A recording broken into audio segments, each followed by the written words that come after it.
We are the ones who don't know what we're fighting for. Give us a gun and send us all off to war. We are the ones who grow up in violent homes. We are the ones who don't know what's right or wrong. I know.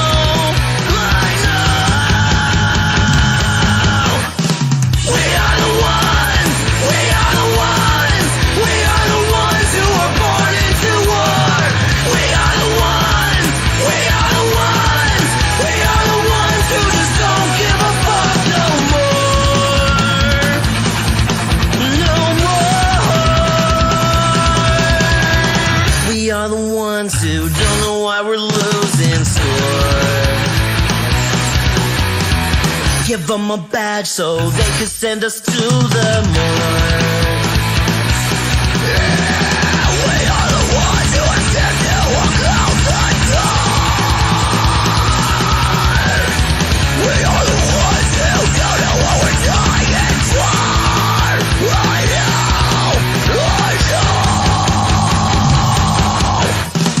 We are the ones who are born into war. We are the ones who just don't give a fuck now.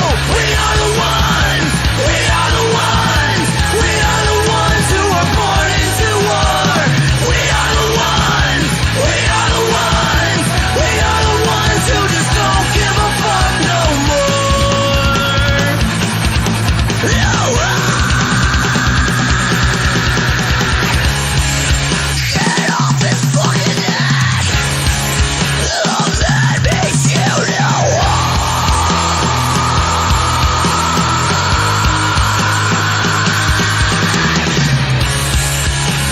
can't fucking breathe. Love that makes you know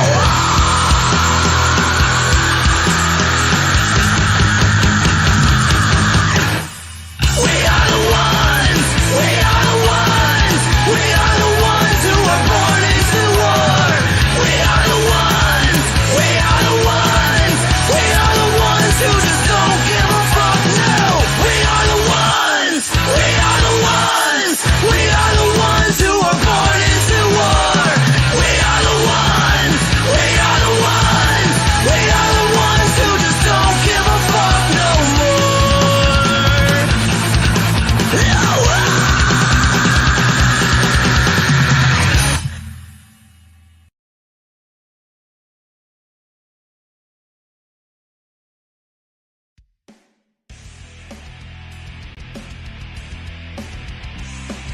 Welcome, ladies and gentlemen, to the latest episode of ImNoBookie, your home for all things combat sports and the place where every armchair quarterback can feel like Eddie Bravo.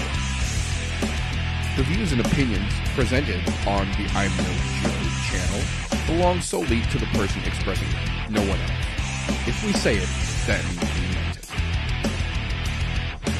That being said, this show does contain adult themes, adult content, and general shit that you shouldn't be letting your kids intake.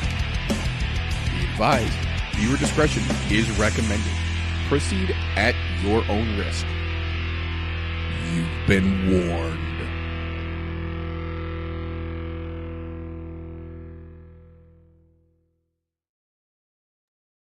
Welcome, ladies and gentlemen, boys and girls, children of appropriate ages, to the latest episode of the ImNoJoe podcast, the show where every armchair quarterback can feel like Eddie Bravo. Today, as like most days, I have got a glorious panel here with me to break down, get into the shit talking and shenanigans, get into the fuckery and fight announcements that have come down the pipe since we saw you folks last. But before we get into all the goofiness and the goodness, first and foremost, how the fuck you gentlemen doing over there? Not too fucking bad. To be honest, I think this card might be better than last weekend. Possibly. I think it's very close. It's debatable for sure. Yeah, like to be honest, you could have sold this one to me as a possible shitty pay-per-view, and I probably would have went with it. Yeah, after what they gave us last weekend, you could sell a lot as a pay-per-view. Yeah. I'm doing pretty good myself. It's been a good fucking week. I'm excited for at least the main card. The five Right. fights at the end are fucking exciting for me. Yes, sir. Yes, sir. There are fights this weekend, technically speaking. But before we get into all the fun and fuckery afoot, first thing on the docket, the UFC Kansas City trip video is officially live. It literally took like 3 weeks, but it also started as like 80 videos and over an hour of footage. And I will say it is not a Scorsese pick. It is a first person view of how we saw, or at least how I saw, the UFC Kansas City event live. I will warn you now, yes, there is some vertical video in there, but a lot of it was broadcast live to Instagram as well, and that's the only way you can really do that shit. But that being said, it was all shot in 4K. It's downscaled to 1080 for size and time's sake. But I managed to chop it down to like 23 minutes. That's with intro and outro. So it's like 20-ish minutes of firsthand in the T-Mobile Center footage of the UFC Kansas City event, and it was a lot of fucking work to edit together. So I would appreciate it if you folks would give it a watch once the thing is over. I'm not promising it's going to be the greatest thing in the world, but I'm telling you, it's how we saw the thing, and I'm pretty fucking proud of how it turned out. That being said, on to the current fuckery. Oh my goodness. Now we try not to do a full recap show, like I've said before, but again, we find ourselves this week opening the news segment, looking back to the ridiculousness of last week. And this time, it's not quite as bad as some of them have been, but like we joked about a minute ago, UFC 288 was far from a fucking decent pay-per-view by anyone's standards. It was a hell of a shit show, to be honest with you. But it started even before we got to the show itself. As weigh-ins were kicking off on Friday morning, Daniel Santos versus Johnny Munoz Jr. was scrapped from the card because Santos got injured on his way to the weigh-ins. We don't know exactly what happened. All we know is he was fine when he left his hotel. Something happened. He never made it to the weigh-ins and reported as an injury, and the whole fight was fucking scrapped because it wasn't just a little stub toe. So we started right out the gate there. Then we get to the actual weigh-ins themselves. Ugly Joe steps in, 4.5 pounds over fucking weight. Zulis Zumagoulis' opponent weighs in. Wait, no, he didn't weigh in. Zumagoulis weighed in, made weight like a fucking pro, and his opponent couldn't even make it to the goddamn scale, and his fight was scrapped before we ever even made it to 288. So there was fuckery right out of the gate. Just fucking ridiculous.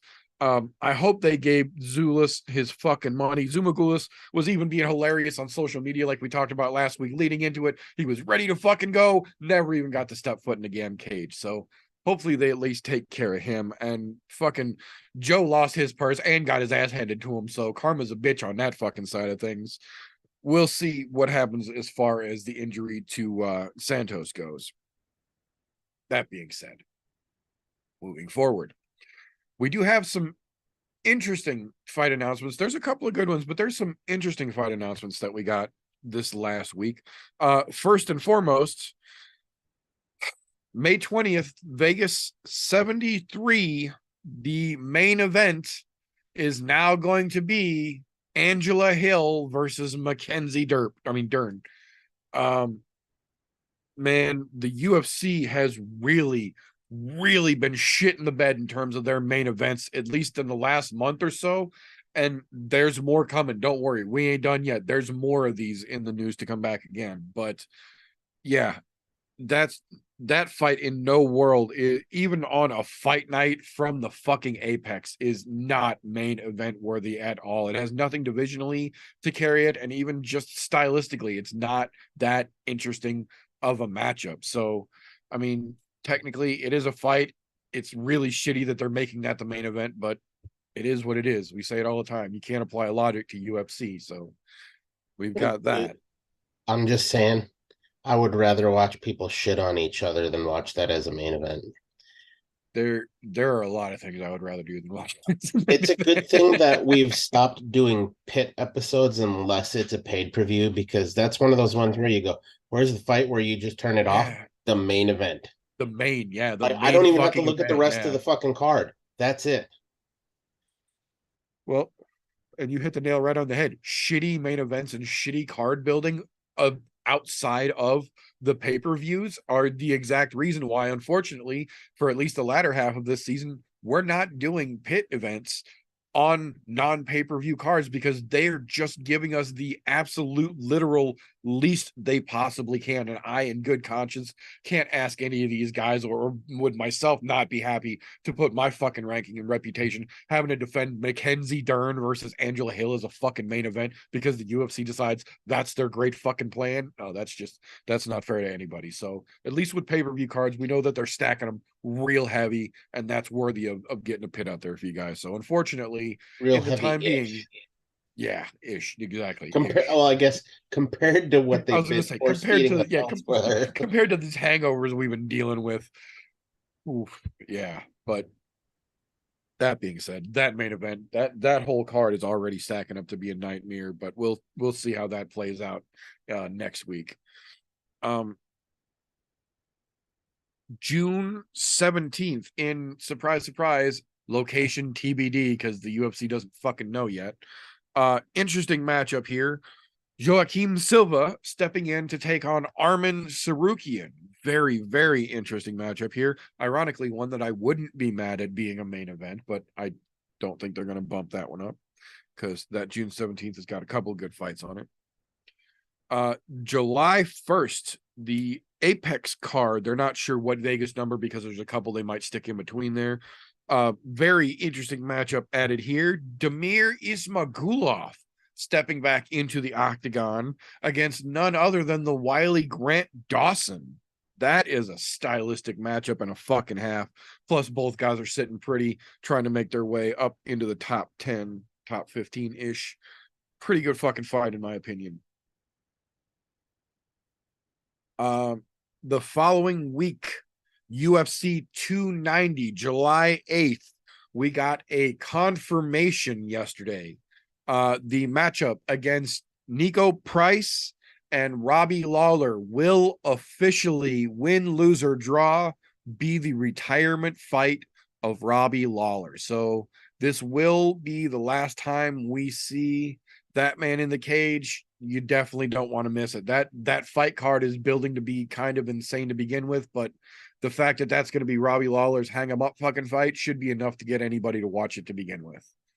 The fact that it's against Nico Price and it should be a pretty good matchup to be, on top of everything else, I'm not mad at that. So again, one of those situations where we're seeing a guy take off under his terms, where he's still got plenty of opportunity to have a future, still able to sign his name legibly and form complete sentences, and I'm always happy with that rather than the alternative. So definitely be cheering on Robbie and looking forward to that match more than we already would have been. Couple of interesting announcements here for the July 22nd UFC return to London. The first one that they added to that card that's gonna end up being stacked as fuck for a fight night. Ketlin Vieira finally getting back into the cage, taking on Pani Kianzad. Interesting stylistically, maybe not so much relevant for the division, but a stylistic matchup that I'm telling you could be pretty interesting. But the big one, the one that everyone was waiting for, we've heard rumors about it a couple weeks in a row here. Well, apparently the ink has dried, I's have been dotted, T's have been crossed. Your main event in London will be the return of Tommy Aspinall taking on Marcin Tybura, and the shit talking is already flaring on social media. So that one is already stacking up. London is going to be pretty damn fun, it looks like. God, I hope Aspinall comes back with a just tremendous fucking showing there, because he looks real good right now. And it was such a bad thing to see him go out on such a freak injury. And I really hope that he's not one of those guys where we see that freak injury and then there's just that 100% diminishing return. I really hope he's back to peak performance and able From to. what his Instagram and his Twitter have been showing, he's back to hitting it full on hard and heavy, and that knee seems to be holding out pretty fucking well. I'm a little bit jealous. I'm not gonna lie. I wish my fucking knee was in good of a shape as his is right now, but hey, recovery's different for everybody. But Tommy is out there fucking doing the damn thing, and I hope he comes out there and just kicks ass and takes name in July. So it's his hometown chance to main event and look like a fucking stud for the UFC coming off this injury. Dude. Hell yeah, sign me up. I'm here for it. Yeah, I'm definitely fucking down. I think it's going to be a good matchup regardless. But the fact that he gets to main event that bitch in London, yeah, that's going to add a little spice on top of that matchup. Already cool.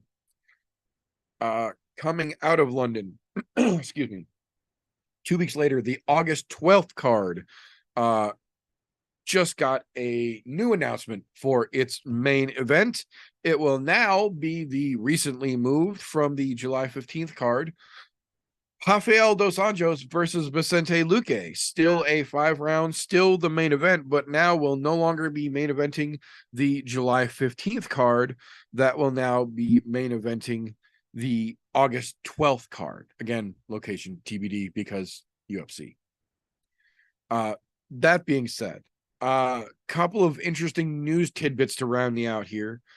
The first one, I gotta shake my head, but he's making a big deal about it, so I feel it's only responsible for us to at least mention it here. Kelvin Gastelum has declared that he is done with middleweight. He is officially going down to welterweight. He said, and I quote, "I'm going to get shredded, and all you bitches at 170 are in trouble." Good luck making 170, bro. Yeah, Kelvin's had a rough go making 185 recently, even with his girlfriend slash manager slash nutritionist slash head coach really supposedly helping him, quote unquote, dial things in. So the fact that he wants to chop a whole another 15 fucking pounds off of that.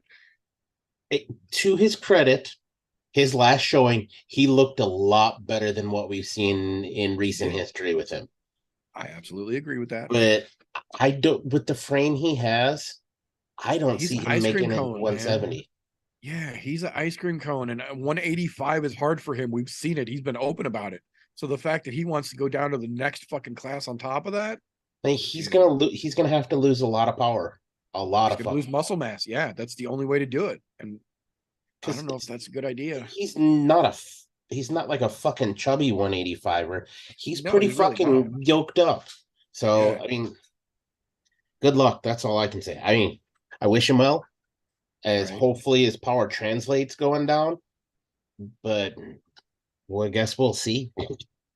Yeah, we'll find out, unfortunately, because I'm sure the UFC will give him a fucking shot. You know, they love seeing Khamzat play around, and Calvin's established himself fairly decently at middleweight, so UFC is likely to entertain this fucking weirdness. We'll see. That being said, 4, not just 1, not 2, not 3, but 4 fighters from the PFL after the conclusion of the first half of their regular season have now officially popped hot and been pulled from the second half of the PFL regular season. Thiago Santos, Krzysztof Jotko, Bruno Capoloza, and Daniel Kuniev. All 4 pissed hot. The only 4 to have pissed hot. Ironically enough, Santos and Jotko were on the same card and both pissed hot from the same night. But all 4 have officially been pulled from the rest of the 2023 PFL season, and they have yet to announce what they're officially going to do with them going further. But as of now, the bare minimum, they're out for the rest of the season and ineligible for the playoffs and moving on to win that $1 million in the belt. So they have officially fucked themselves, and at least 2 of those names are pretty much on their last leg trying to make a run in PFL. So this does not bode well for any of them. And this is not the first time getting popped hot for some of them as well. So it's going to be interesting to see how PFL cracks down on this, because at least 3 of those 4 names are recognizable to the average casual. So they've got to do something here, especially considering some of them, this isn't even their first hot piss. And also, not surprised at all by some of them popping. Yeah. Surprised some of them didn't pop sooner. Yeah. Right? Some of those you're like, oh, interesting.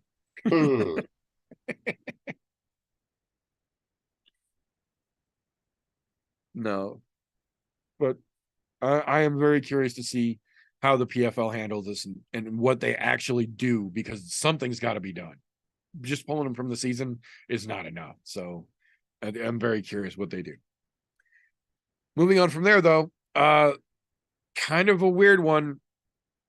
There was reports last week of an incident at Jorge Masvidal's home in Miami with a shooting involved and several people being arrested, but Jorge Masvidal was not there. He was at his game bred bare knuckle fighting, whatever the fucking name of that thing is, actually at that organization, nowhere near there, had nothing to do with it. Well, the story has unfolded a little further this week, and now we know what happened, because Jorge Masvidal's father was officially arrested last Friday morning on second-degree attempted murder charges. Apparently, he and someone else were at Jorge's house while Jorge was gone, got into an argument, and Jorge's dad pulled a gun out and shot the guy in both his fucking arms. Once a gangster, always a gangster. Like, the embeddeds have told the story that Jorge's dad was in jail when he was growing up for a reason. Like, he was never a good dude. He never pretended to be, and some things stick with you. Apparently, he got in a disagreement with somebody at Jorge's house and put 2 in the dude's fucking arms. Apparently, the guy survived, went through surgery. He's going to be okay. But yeah, Jorge's dad is going back to jail probably for the rest of his life. So just a fucked up situation all the way around, but definitely something that does still need to be talked about. I can't.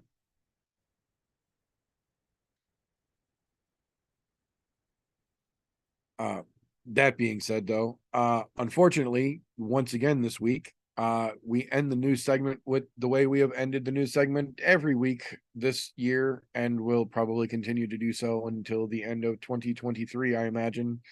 Once again, we have made it an entire week on top of the already compounded weeks where Dana White has had to face 0 real-world consequences for slapping his wife on New Year's Eve down in Mexico.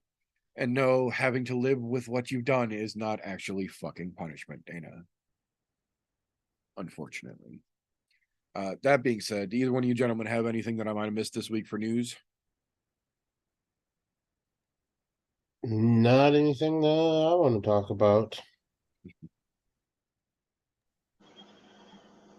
I got 2 fights that I saw of a couple of contenders that I'm keeping my eye on.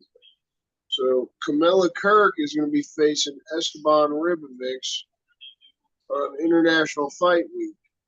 And I'm keeping my eye on Ribovics, so this is going to be exciting. And then Trevor Peek is having his second fight against Victor Martinez June 24th. Nice. So it's good to see Victor Martinez. Well, not Victor Martinez. He's going to get his ass beat. Trevor Peek, I'm tired. It's good to see Trevor Peek. I like that kid from Alabama. So. Good shit. Well, that being said, that is what I've got for news this evening. That will bring us to the segment here where, if you're like myself and Golf and a lot of other folks who've been watching Punchy Kicky for quite a while now, sometimes it's easy to get set in your ways, and you kind of develop a set of blinders as to how you consume your Punchy Kicky and what Punchy Kicky you're consuming. And unfortunately, getting set in your ways can lead you to miss out on a lot of these up and coming contenders like we were just talking about here. Luckily for us, though, we've got somebody who, as just mentioned, keeps his finger right on the fucking pulse of the up-and-coming combat sports world and helps us old farts keep in touch with the folks we should be watching as they get there in a segment we like to call Slows, Cans, and Contenders. All right. Appreciate you. So this week's cans, we'll start off. Got to go with Chase Sherman. We were going to get him a couple weeks ago or a few weeks ago. He had some health issues or whatever. And they had to pull the fight. But I remember he was supposed to fight Chris Barnett, right? And then Chris Barnett had an injury or whatever, had to pull out. So Carl Williams was late minute fill in, and then right as like the day of the fight, Chase Sherman had to pull out and shit. So now we're fucking getting it. They gave Carl Williams the shot again. I think Carl Williams is going to get the win easy, but that's just because Chase Sherman's a fucking can. Like, the dude's just not a good fighter. Yeah, I guess he gets finishes when he gets wins, but he is the definition of like a get or get got guy, but he gets got more than he gets, in my opinion, from what I've seen. So I'm throwing him in the cans this week. And then I got Pete Rodriguez.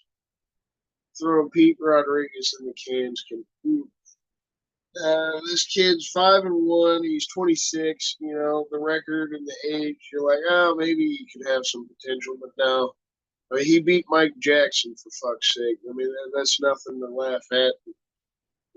Literally. Oh, well, that is something to laugh at. It's nothing to look good at. He got his ass beat by Jack Della Maddalena. So I think Natan Levy is going to do some easy work on him again. And then Jessica Rose Clark. I've got her in the cans category this week, too. She's facing a chick making her debut. 5-2 girl. I don't know much about her, but could easily wind up beating Jessica Rose Clark just because she's definitely not a good fighter either. Contenders this week, I got Ihor Potieria. I'm actually leaning towards this guy just because I don't like Carlos Ulberg. And it'd be great to see this kid get a knockout over Ulberg, and that definitely put him in that contender spot. I don't like the fact that he beat Shogun Rua in his last fight. He lost his debut, so I mean, this is an on the fence pick a little bit, but I'm leaning on the potential because of personal beliefs. And there's not a lot of contenders on this card. So it's a young guy that has potential if he gets a good win over Carlos Ulberg this week. And then I got Brian Battle. If he had a tough loss in his last fight, but if he gets a decent win here, or a really good win, goes out, gets another head kick knockout, you know, that really put him back in a better spot. He is the Ultimate Fighter winner from a couple of years ago at this point.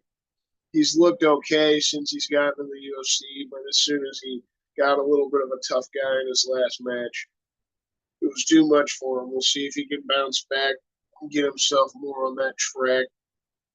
But the definite contender of the weekend, the one I can definitely throw out here, Halton Almeida.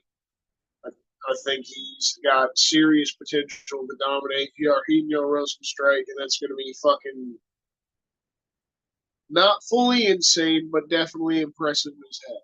To be starting to build up to this point and to still be dominating guys, I'm going to be impressed as shit. I think he's got that potential because he's finished every one of his 18 wins. So definitely looking for Halton Almeida this weekend. I'll pass it off to you gentlemen.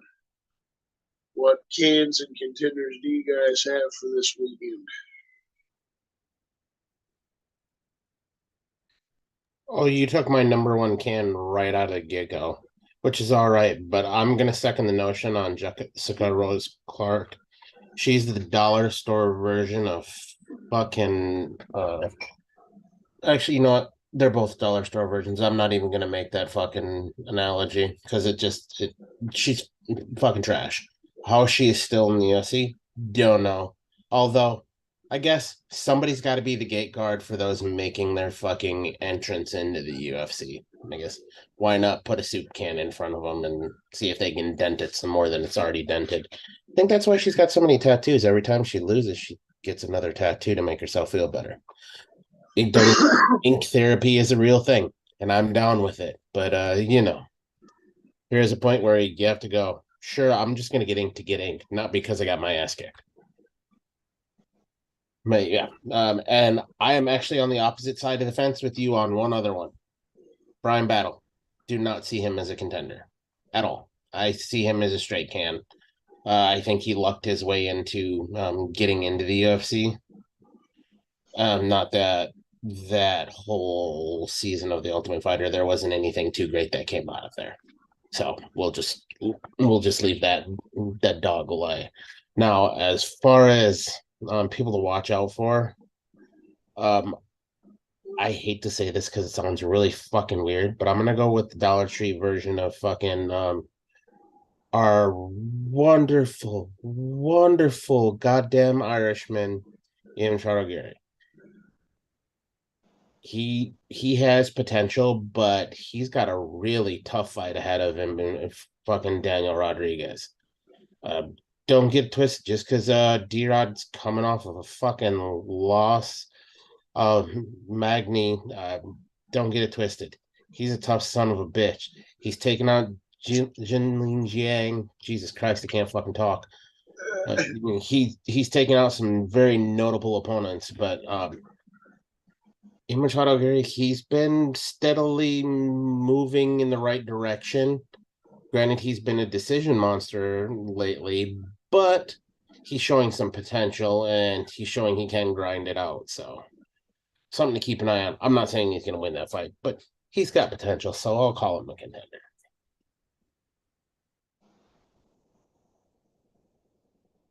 I like the agreement with Jessica Rose Clark there. Then I'll slightly agree with the Ian Gary being a contender just because even if he loses, he's still got the potential. But I don't think he's going to be that great of a fighter. It's kind of like the Paddy Pimblett situation for me. I feel like he's kind of overhyped. And I think he's better than Paddy Pimblett. Yeah, well, I agree. I think he's a that little may be the case, but I'm similar. getting at the overhype and him being full of himself character. Hey, I did say he's the next Conor McGregor, similar to what Pat. Yeah, he's a Dollar Tree version of Conor McGregor. I did say he is a Dollar Tree version knockoff of our favorite Irishman. But I actually think he's going to get his ass whooped by Daniel Rodriguez, and if he proves me wrong this weekend, I'll pay him the respect. I think he'll give him a run, but I don't think he beats him. Yeah, that's the thing. I think it's gonna be a fun fight, but I don't think he wins that one either. No, but like I said, the kid's got some potential. He's just got to get out of his own head, and I think the way to do that is actually taking his first L. Could be. All right, so what you got, Meter? So before I give my cans of contenders, just for the record, maybe it's just me and I'm totally okay with that. But picture this. The blonde kid with the bowl cut from the Odd Squad, the one that puts all the joints in the watermelon and takes the hit and smashes the watermelon on his head, doing an Asian impression. Look at Pete Rodriguez's fucking profile picture.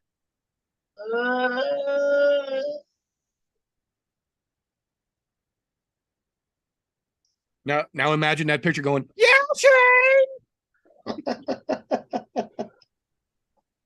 I had to get that. As soon as I see that picture every time, that's what my brain goes to. I had to put that out there. That being said, I agree 100%. My can for this fucking pick is mutually agreed upon. Jessica Rose Clark. I don't understand why she's still in the fucking UFC.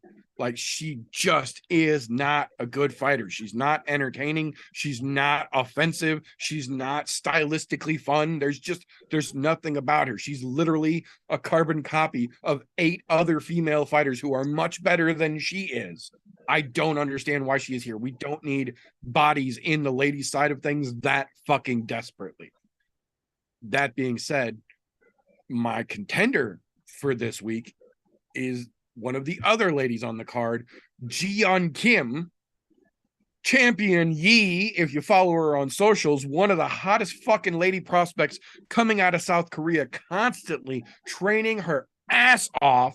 And Mandy Bohm has shown a little bit of potential, but man, I think G is going to run her the fuck over this weekend. I think it's going to be fun, but I think Jiyeon Kim is just going to steamroll that fucking broad.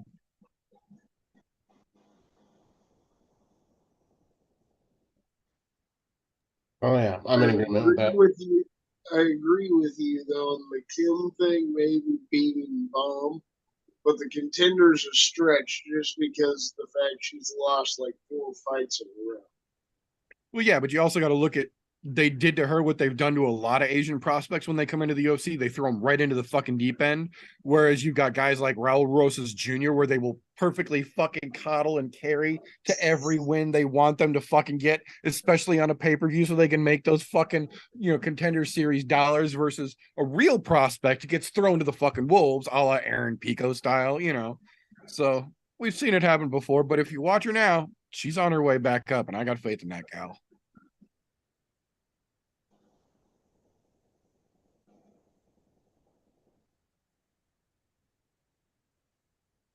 All right, I mean, that was good shit. That's it for me, though. Good deal. Thank you very much, sir.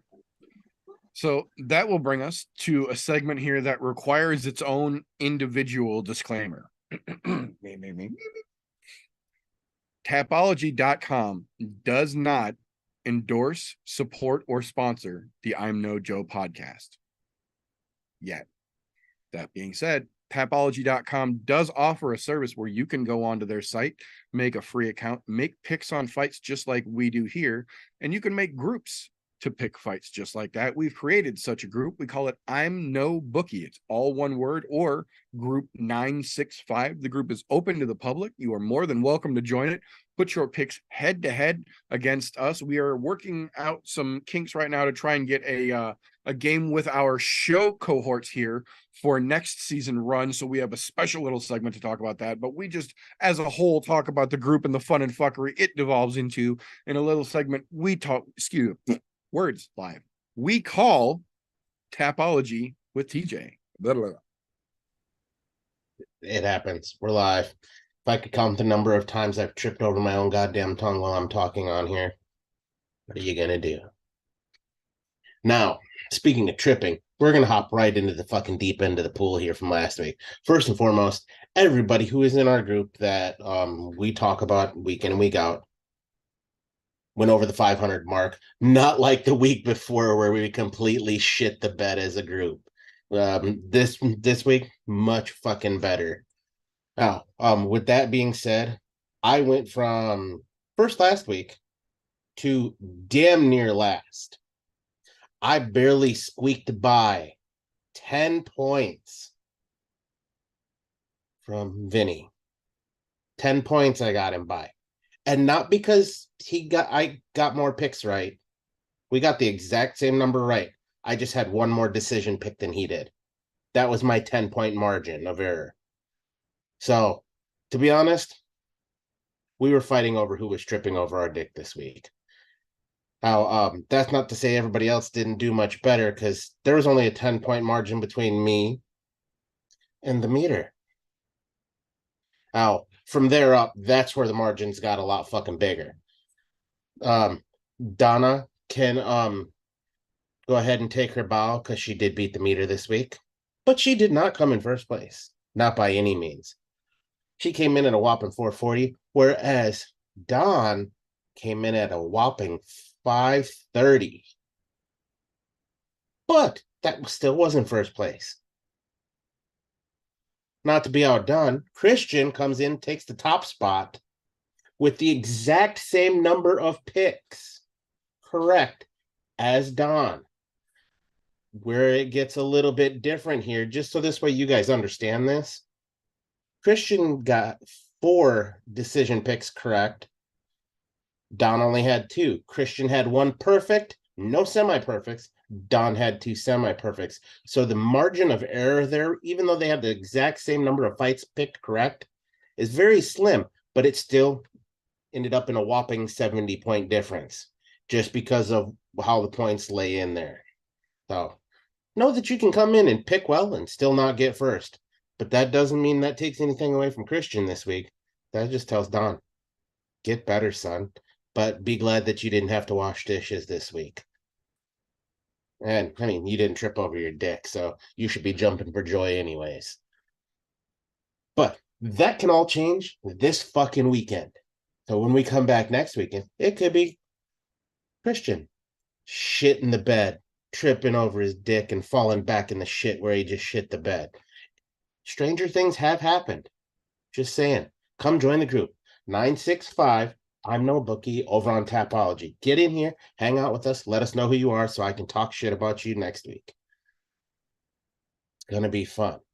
Now, to go along with next week, we're gonna cover some odds. The odds themselves, overall, would you happen to guess that it's pretty much coin flips across the board as per usual, with the exception of 3 fights on this card that there are, well, we'll throw a fourth in there because there is another one in there that's pretty close to wide odd margins. But from the bottom all the way to the top, most everything is 100s, 110s either way, 150s to 200s. So all basic coin flips. Now, where things get a little tricky is in the middle of the card. The Carl Williams, Chase Sherman fight. Jesus Christ, I almost said Williams twice. Lopsided as fuck. They've got Carl Williams coming in as a minus 400 favorite, and Chase Sherman as a plus 310 underdog. Oh, not to be outdone. The UFC website right now has it as Carl minus 425, Chase plus 340. Oh, They've got it even worse than that. Yeah, I'm going off the BetMGM currently, so that might vary a little bit from what you see. It depends on where they're looking. But yes, those can vary a little bit. So even shit like that gets fucking wild. I'll go a little farther up the card here. Carlos Ulberg and Pateria. They've got Ulberg as a minus 450 favorite, which I don't know where the fuck they're getting that goddamn number because he's yet to show me anything that he's that fucking good. And they've got Pateria as a plus 325. I think the only reason they're doing that is because they're giving Ulberg a relative unknown and basically soup can to try to pump him up a little bit because, let's get some more of those city kickboxing guys, as many fucking good fights as we can to make them look great because, that seemed to be working out for us awesomely. The other one that I wanted to put in as an honorable mention here before I go to the widest margin on the card is the Daniel Rodriguez Machado Gary fight that we were talking about earlier. We got Machado Gary coming in as a minus 300 favorite. Where the fuck they're getting that, I don't know, because I don't think that that's the case, other than the fact that he's undefeated and he's high on his own supply. And they've got D-Rod coming in as a plus 240 underdog right now. Little strange. I think it's going to be a lot closer than that. I think it's a lot closer to a coin flip. And if I'm a betting man, I'm putting money on fucking Rodriguez all day. That is your bet I'm telling you to make money on. Go out there. It's not a huge wide margin, but it's enough where you can make some scratch. Now, for the largest fucking disparity on the entirety card, it's the goddamn main event, because why make a fucking fight where we think it's going to be close? They're thinking lopsided. So they've got Gelatin Almeida as a minus 500 favorite, and Jairzinho Rozenstruik as a plus 360 underdog. Yes, I think Almeida is better than Rozenstruik, but they're not taking into the account that Rozenstruik will literally blow your fucking face apart in one punch. You don't believe us? Go talk to somebody's upper lip. That's all I'm saying. So the margins might be a little off there. That's another one. Feel free to bet on Rozenstruik. He's got a fucking one-punch KO power, and that very well could happen. Safe money is on Almeida, though, but I don't like safe money there. I'd bet on Rozenstruik on that just because the odds are forever in your favor with that as far as making a good bit of money there. Not the craziest odds we've seen, but on this card, that's the craziest odds we get. But don't forget, join the group. Come over, make these picks with us. You don't have to follow the odds that are here to make your picks. You can do all the research you want, make them by research, pick by your heart, by who you like. I'm telling you that doesn't always work out in your fucking favor. I know firsthand experience. But join the group. ImNoBookie. Fucking group 965. Tapology. Get in. Hang out with us. Make it a thing. You only got to do it once a week. And sometimes you get a week or two off, depending on where shit lies. It's worth it. It's a good time. And guess it doesn't cost anything. It's fucking free. Come play. We won't take our ball and go home even if we get our ass kicked. Damn right. Thank you very much for that, sir. So before we jump into the nitty gritty of this particular UFC debauchery we've got this weekend, kicking off obnoxiously early because it's an ABC card, starting at 10:30 a.m. Central Time Saturday morning for the UFC's prelims. Before we get to that obnoxiousness, there are other punchy kickies that I mentioned that are kicking off this weekend. At 7:30 a.m. tomorrow morning, in just a couple of hours, one Friday night championship fights, basically a Muay Thai card with an MMA bout and a kickboxing bout on it. Most folks aren't going to know a lot of names, but if you like punchy kicky and you want to see some good combat sports, there's stuff for you out there first thing in the morning. That being said, 11 a.m. Central Time, in just a couple hours Friday morning, Bellator 296 live from Paris kicks off, headlined by Gegard Mousasi versus Edwards. That's an interesting matchup. Couple interesting matches on that card. I'm not sure if Fabian's got what it takes to get past Gegard, but it's going to be interesting to find out. Lots of French talent on that Bellator 296 card. So definitely taking a page out of that UFC book. When they go somewhere big, they put the local fighters up on a fucking showcase. Bellator is very much doing that in Paris tomorrow. So if you need something for lunch, you got Bellator to watch. And then when it rounds out tomorrow evening, right about dinner time, 7 p.m. Central Time tomorrow, Friday evening, BKFC 42, Soto versus Good John is an event that I will say is happening. There are two fights on that card that I consider even worth watching, and neither of them are the main event. The one that I would say for most casuals to tune in for that you will get some entertainment out of will be the Crazian Andy Nguyen versus Sidney Smith in a very OnlyFans friendly match. Other than that, it's not a lot to look forward to on that card. But speaking of not a lot to look forward to, first thing Saturday fucking morning, 10:30 a.m. Central Time, the UFC in Charlotte, North Carolina kicks off their ABC return. I have to say, in my opinion, this entire card is the overhyped. And you could look at just about any fight on this card and go, meh. So we're not going to fuck around and waste a lot of time here. I am curious if there is any one standout that isn't getting the love that it should be, in you guys' opinion on this card, though. I always go back to one thing. I like old heads. I love watching fucking old heads fight. So for me, that's going to be Matt Brown and Court McGee. The Immortal, is always going to come. He's got to really change his fucking nickname because he's not immortal anymore. As much as I hate to fucking say it, that ship had sailed a long time ago. But he's also coming in against fucking old head himself. It's weird to say that with Court McGee being an old head, but at this point, he's a fucking old head around there. And watching two savvy veterans go at it always makes for an interesting fight. Am I saying it's going to be fight of the night? Not necessarily, but it's going to be well worth the watch because there's going to be a hell of a chess match going on between the two of them.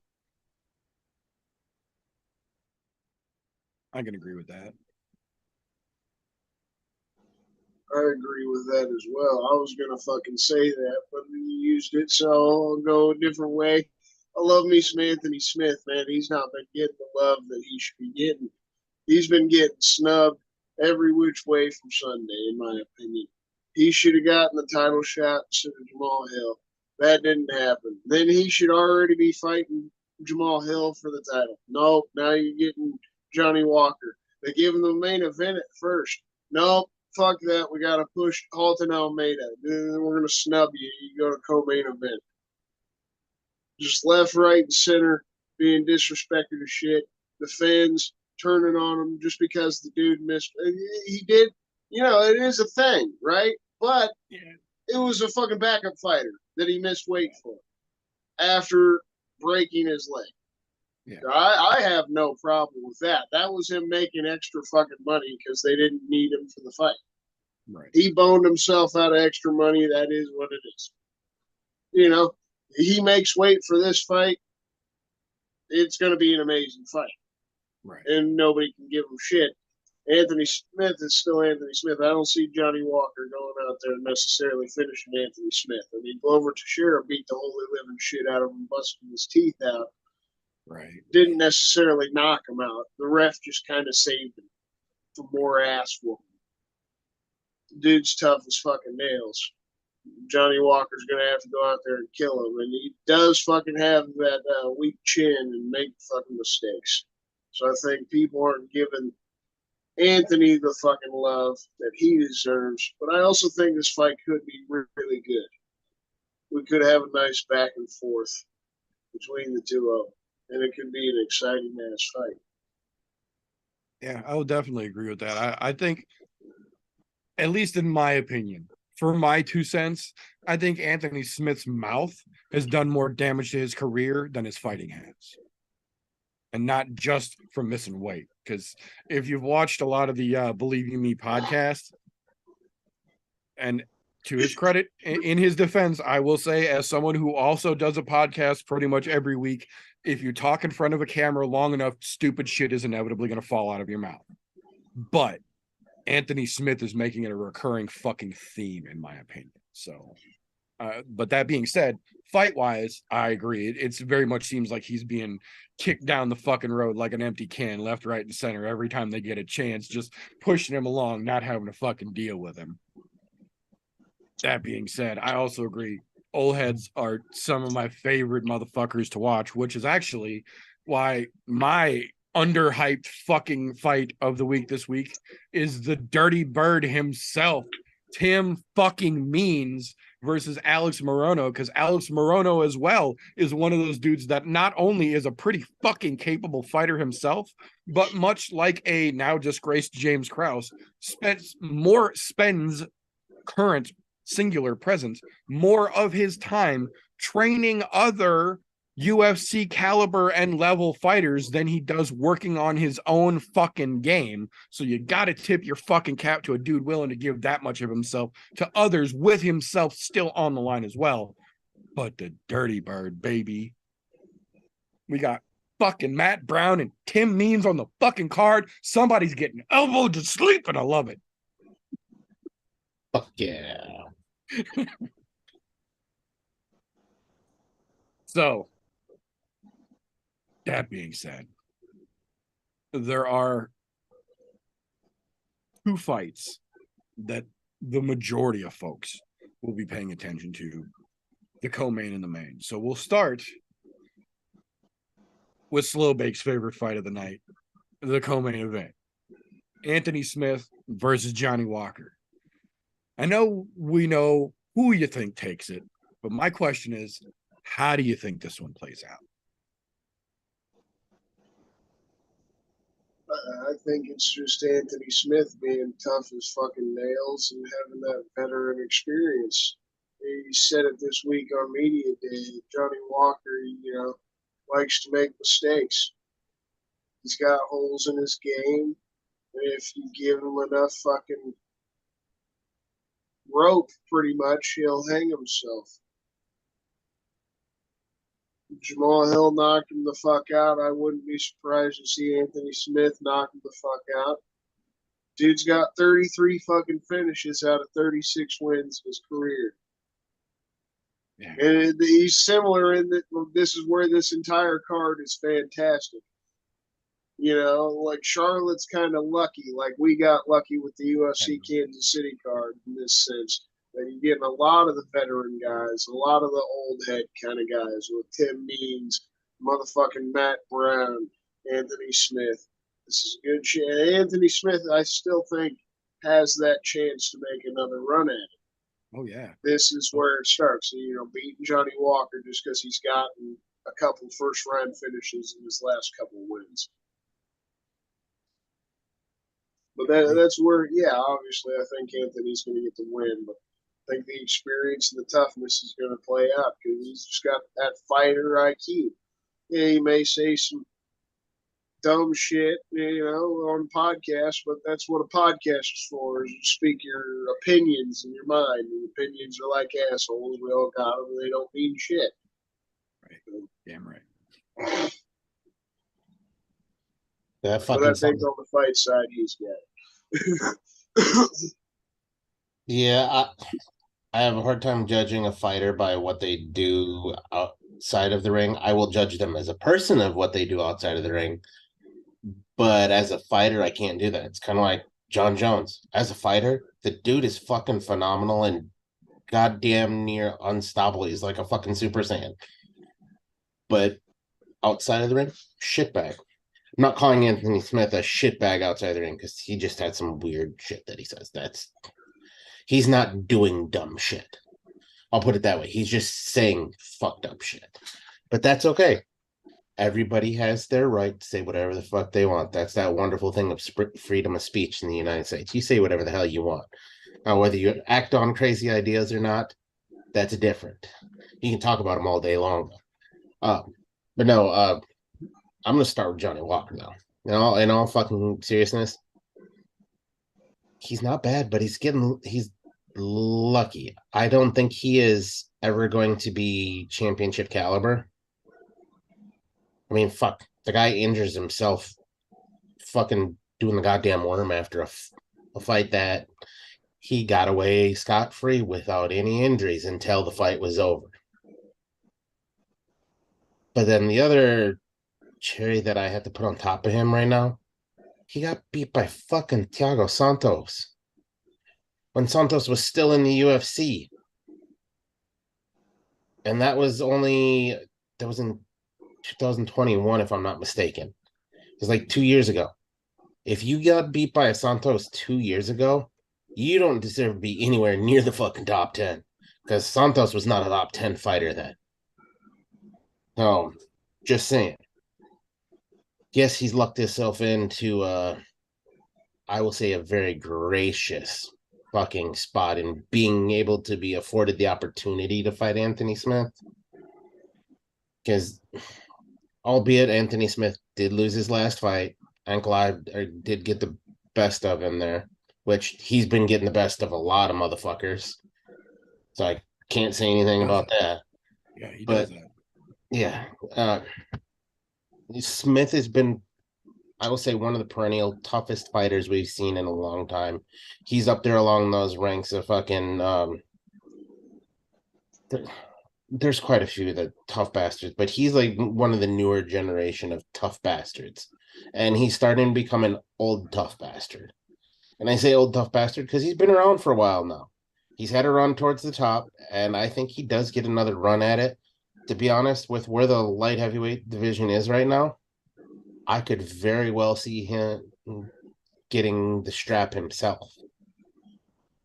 Because to be honest, the light heavyweight division, I don't think is as deep as it used to be. And that's not a knock against him. That just makes it easier for him to get there. That's all I'm saying.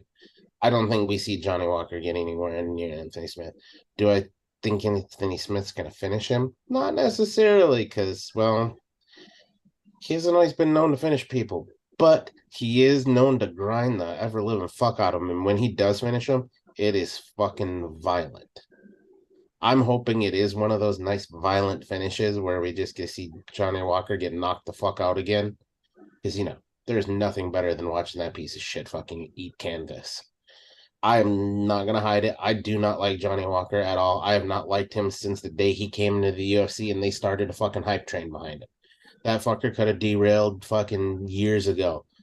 I wouldn't have batted an eye. Now I just want to watch it happen. Like, I want to see him get hit by a fucking meteor and just pieces of him explode all over the fucking octagon.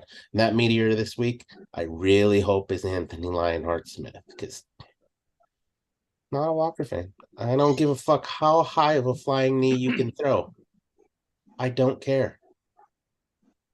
What you do on pads is way different than what you do in the fucking ring when you're standing in front of a guy like Anthony Smith. Good luck, Chuck. That's all I can say.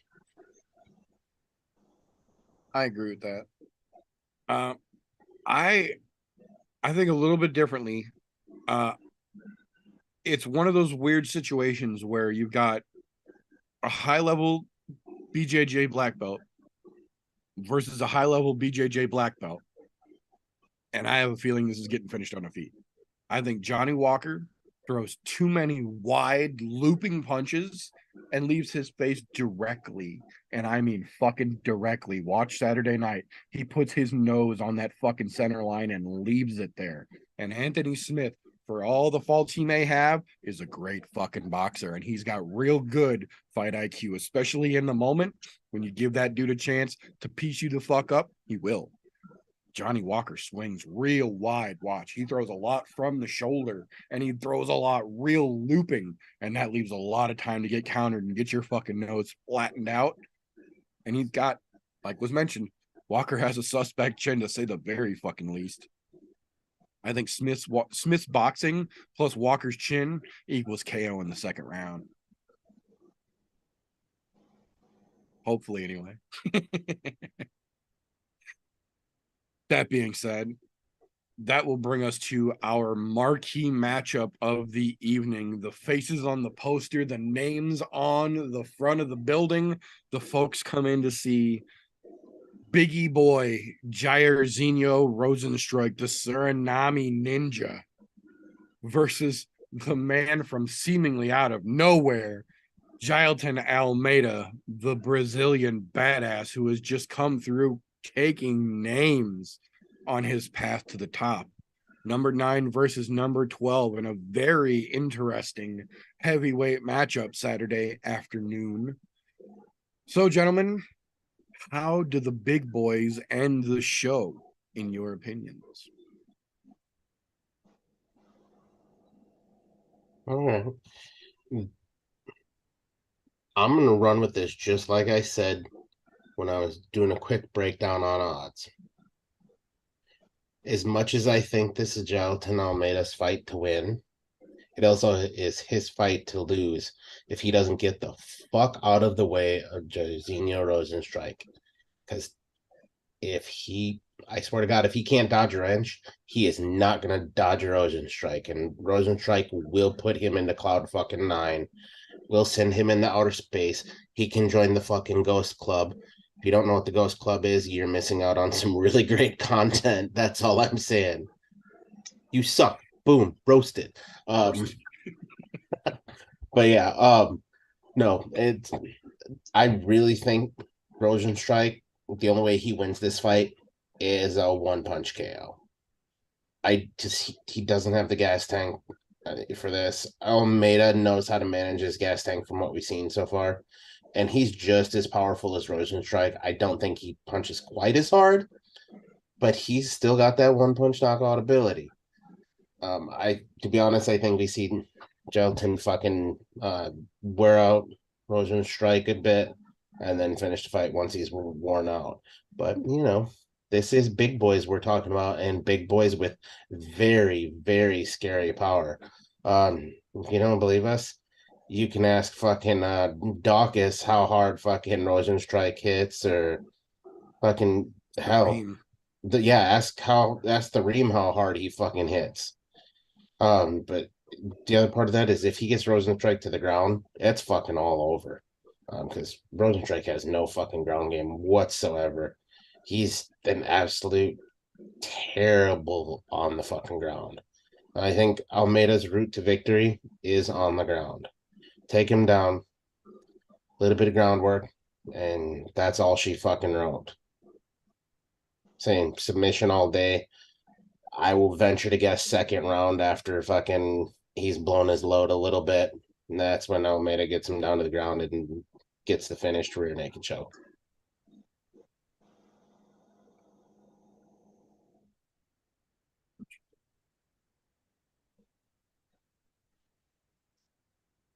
So, in my opinion, I think what Halton Almeida likes to do the best is his best option. He loves to grapple. He loves to work the submission. He does have that ability to get knockouts and stuff, but if he tries to stand and trade with Rozenstruik, I think he's in for a tough night. But his control and dominance that he's been able to show so far in the heavyweight division with his grappling is pretty impressive. So if he gets his hands on Rozenstruik, gets him down to the ground, and gets that control, I see him getting the submission. So I think maybe second round is similar to golf team, what he says. It's like a survival thing, but it's going to be a tough fight for him. But he's only been finished in one fight his entire career, and he's won all 18 by finish himself. So there's a lot of potential in this kid. I definitely think he's going to get the win over Rozenstruik. I can agree with that.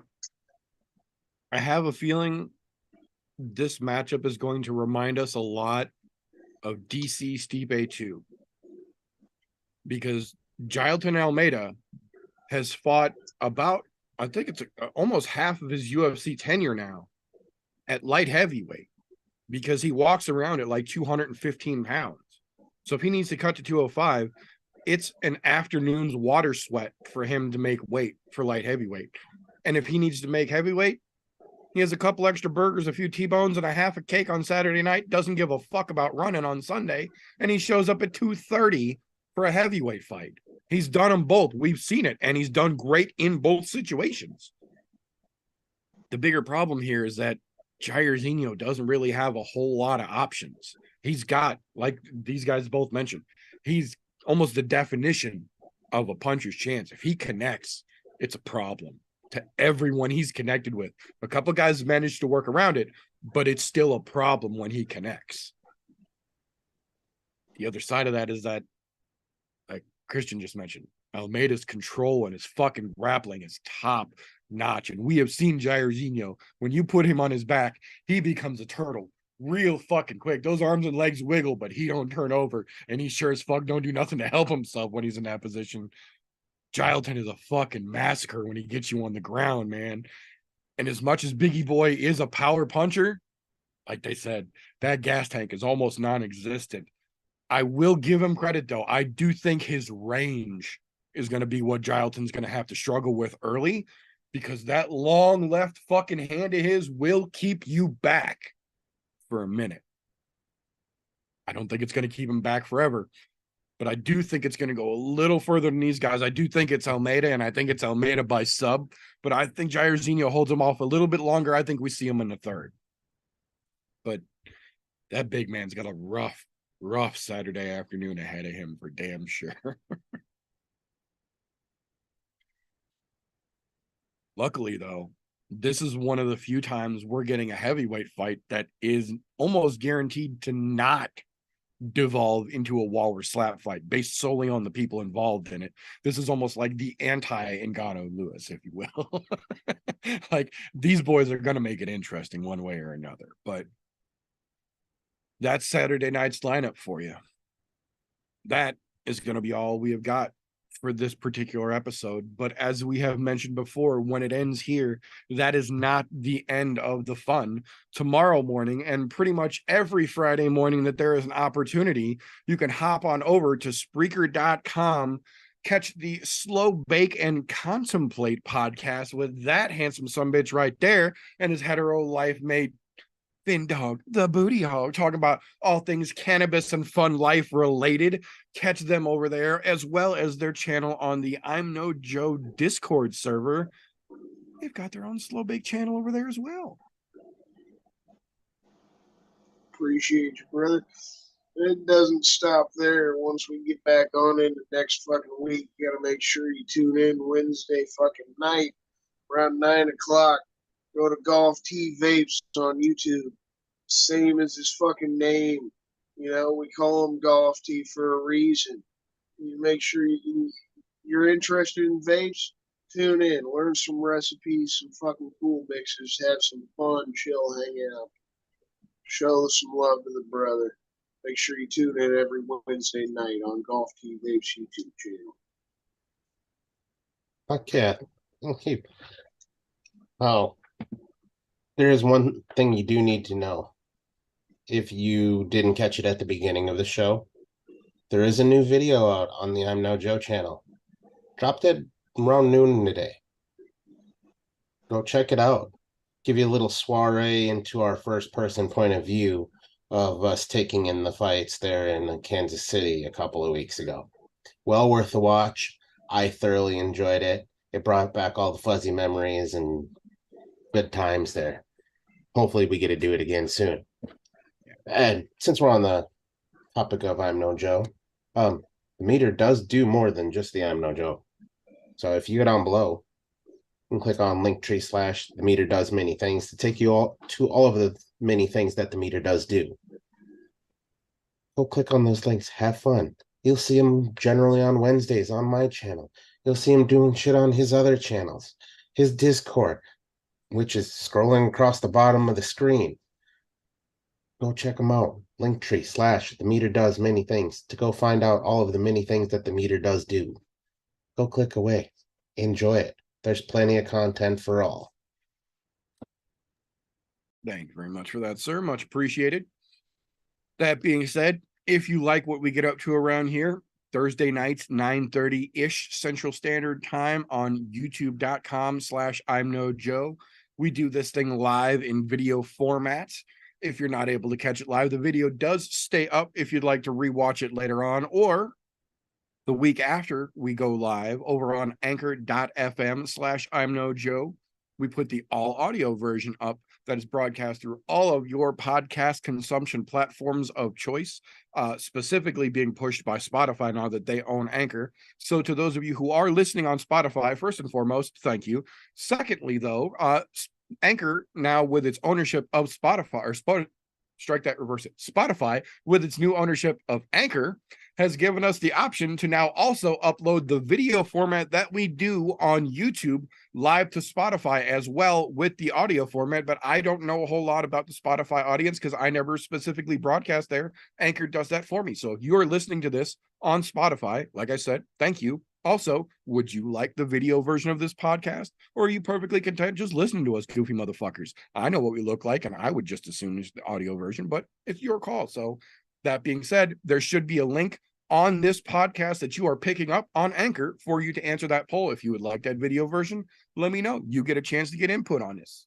That being said, if you like what we get up to around here, make sure you are subscribed wherever you are getting this picked up. Give us a like if you like what we're doing. We appreciate that. If you want to help, patreon.com/ImNoJoe is the best way to do it. Little as $1 a month gets your name as a thank you on the end of every broadcast we do on this channel, as well as giving you access to unaired and literally unairable content, things we legally have to hide behind a paywall and make sure you are over 18 to show you. OnlyFans wouldn't even take it. I'm just going to leave it at that. That being said, if you don't like what we get up to around here some fucking how, first and foremost, what the fuck are you still doing this deep into a podcast you didn't enjoy? Give it a thumbs down and go fuck yourself. We won't even dispute it. That being said, though, that's all we've got for tonight. We appreciate your time. Go check out the UFC Kansas City video if you get a chance. If not, I understand, but that's all we've got for tonight. So until next time, boys and girls, don't let ignorance stop you. You can root for anything. Unless you thought that civil trials mean you're innocent too.